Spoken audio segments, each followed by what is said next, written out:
இங்கே நாம் எறும்பு புற்று தான் நாம் பார்க்குறோம். நிறைய அந்த ஓட்டையாக இருக்குது பார்த்திங்களா, எல்லாமே வந்து அந்த எறும்புகளோட புற்றினுடைய வாசல்கள். அங்கங்கே வாசல் இருக்குது. உள்ளுக்குள்ளே வந்து பார்த்திங்கன்னா, உள்ளே வந்துட்டு ஒவ்வொன்றும் நீளமாக ஆழமாக அறைகள் போகும்.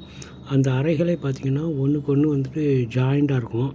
அந்த அறைகள்லேருந்து ஒரு அறையிலேருந்து இன்னொரு அறைக்கு போயிடும். இது வந்து ஒரு பார்த்திங்கன்னா ஒரு பெரிய அரண்மனை, மைசூர் மகாராஜா அரண்மனை மாதிரி. அதில் பார்த்திங்கன்னா பல அறைகள் இருக்கும் பார்த்திங்களா. அந்த மாதிரி தான் இதுகளும் வந்து அந்த மணலுக்குள்ளே வந்துட்டு தோண்டி கொண்டு போய் அப்படி அறைகளெல்லாம் செட் பண்ணி வச்சுருப்பாங்க. இதுக்குள்ளே என்ன பண்ணுவோம்ட்டா, தாங்கள் சேகரித்து வைந்த தானியங்கள் எல்லாத்தையும், உணவு எல்லாத்தையும் உள்ளே போய் சேகரித்து அப்படியே சேமித்து வைக்கும். அதே போல் பார்த்தோன்னா அந்த இனப்பெருக்க காலத்தில் உள்ளே தான் வந்துட்டு ஒரு படுக்கை அறை மாதிரி அதை பயன்படுத்திக்கிடும். இங்கே வெளியில் சுற்றிக்கிட்டு எறும்பு எல்லாமே வந்து வேலைக்கார எறும்புகள் தான். எந்நேரம் சுறுசுறுப்பாக இருக்குங்க. ஒரு நேரம் நம்ம அந்த எறும்பு தூங்கி பார்க்க முடியாது. எறும்புகிட்டேருந்து நம்ம கற்றுக்கிறதுக்கு எத்தனையோ விஷயம் இருக்குது. சரி, இந்த புற்று எங்கே இருக்குதுன்னு பாருங்களேன். அப்படியே கொஞ்சம் அப்படி ஜூம் அவுட் ஆக ஆக வந்துட்டு உங்களுக்கு அந்த ஆச்சரியம் தெரிய வரும்.